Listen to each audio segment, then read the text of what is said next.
శ్రీకాకుళం జిల్లాలో ST commission chairman Bojjireddy సోమవారం పర్యటించారు. ముందుగా అరసవల్లి సూర్యనారాయణ స్వామి దర్శించుకున్నారు. అనంతరం శ్రీకాకుళంలోని గిరిజన బాలుర ఆశ్రమ పాఠశాల విద్యార్థులతో ముఖాముఖి మాట్లాడారు.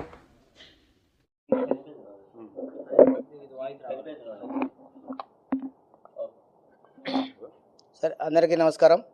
నేను ఈరోజు శ్రీకాకుళం జిల్లా పర్యటనకు రావడం జరిగింది. నేను గతంలో చాలా ఏజెన్సీ ప్రాంతంలో ఉన్న చాలా సమస్యల మీద మా ఏరియా పరిశీలించడం జరిగింది. ఇక్కడ కూడా ఇదే సమస్యలు ప్రస్తుతం అవుతున్నట్టు తెలుస్తుంది. ఎక్కువగా ల్యాండ్ ఇష్యూస్ ఉన్నాయి. తర్వాత హాస్టల్లో కూడా నేను చాలా ఆశ్రమ పాఠశాల చూడడం జరిగింది. ఆశ్రమ పాఠశాలలో అనేక అవకతవకలు జరుగుతున్నాయి. ఇవి మా దృష్టికి వచ్చింది. కొన్ని సవరణ చేయడం జరిగింది.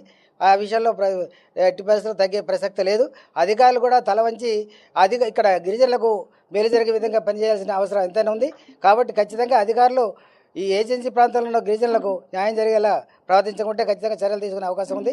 కాబట్టి రాష్ట్రంలో జరిగినటువంటి గిరిజనులు ఎక్కడ అన్యాయం ఫాలో అవ్వకూడదని, అలాగే రోస్టర్ పాటించడం లేదు.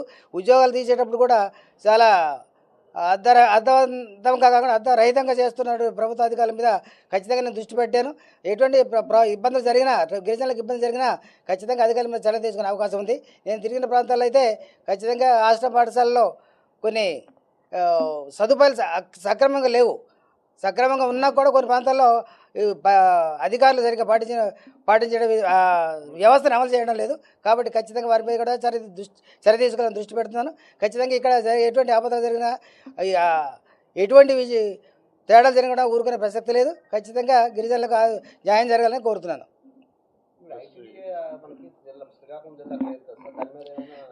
ఖచ్చితంగా అది మన దృష్టికి వచ్చింది.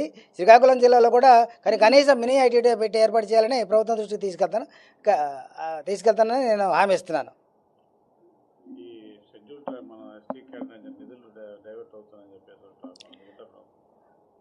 నిధులు దుర్వినియోగం అవ్వడం లేదా వివిధ ప్రాంతాలకు డైవర్ట్ చేయడం అనేది జరుగుతుంది. అది మా దృష్టికి వచ్చింది. దాని మీద కూడా ఇప్పుడు దృష్టి పెట్టడం జరిగింది.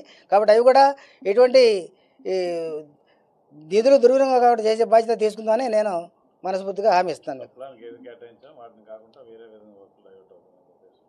సప్లై నిధులు అనేది వేటి వాటికి డైవర్ట్ చేయడానికి అవకాశం లేదు. కాబట్టి ఖచ్చితంగా చేస్తే కదా అటువంటి ఏమైనా దృష్టికి వచ్చినా వారి మీద చర్య తీసుకొని నిధులు సక్రమంగా వినియోగంలోకి వచ్చేలా ఏర్పాటు చేస్తానని హామీ ఇస్తాను.